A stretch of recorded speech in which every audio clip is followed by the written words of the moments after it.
Hi, I'm Dr. Marcy Belch, and welcome to Psych 3329, which is Child Development. So, just going to tell you a little bit about me and then a little bit about what to expect in the course. So, I am the professional practice leader at the IWK, and I also work in community mental health as a clinical psychologist. So that means that a lot of my take on the applied questions, the discussion questions, and my other perspective on this course has a real clinical view on it.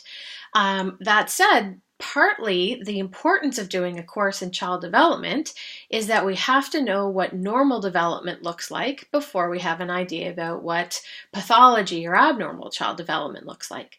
So this is an incredibly important course, both for the foundation of potential future academic work, but also just kind of cool to learn about how kids learn. As in addition to being the professional practice leader, I've been teaching this course online for a number of years and sometimes teach occasionally at the Mount as well. What a little bit here. So we're using this textbook this year. It's called The Dynamic Child. Hopefully you've all got a copy already, and we are covering pretty much every chapter in there with the exception of the last 3 that are about adolescence, because there's another course about adolescent development, so we only go as far as child development. Part of the reason I chose this textbook is because there's also this cool feature called the virtual child, which I think is a pretty nice compatible feature with an online course.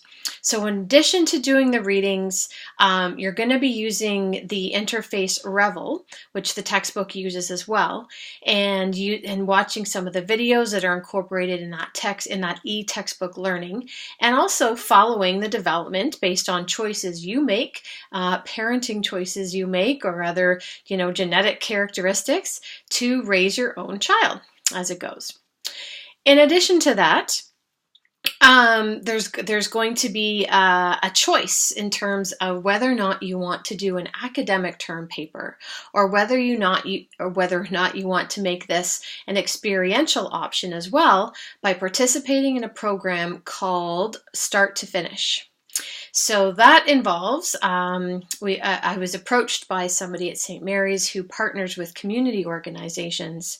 So they've asked for volunteers to be part of a program where the number of hours is 2 hours a week to help with kids from grades 3 to 6 who are from neighborhoods that need some support, and it's both a running and a literacy program. So there'll be information in the course relevant to that if you're interested in that. And if you're not, that's okay too. There'll be a term paper you can do. And the term paper is basically a journal review critique article.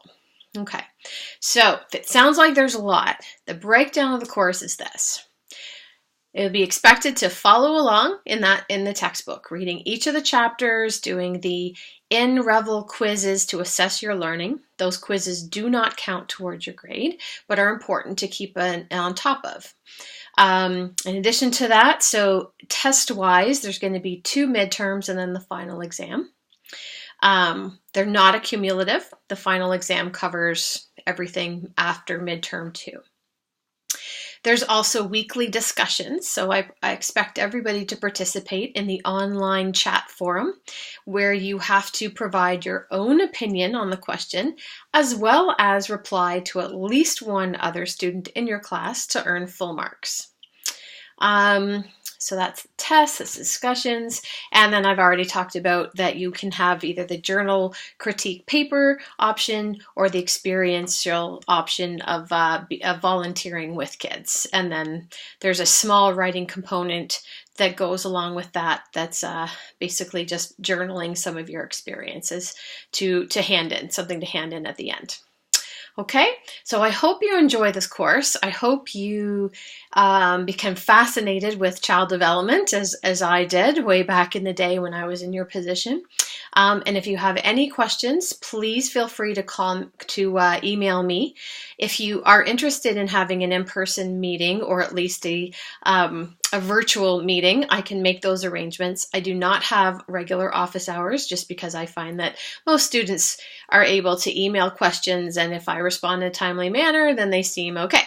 But if I'm happy to make other arrangements if that's necessary. Okay, so enjoy the course and get started on Chapter 1.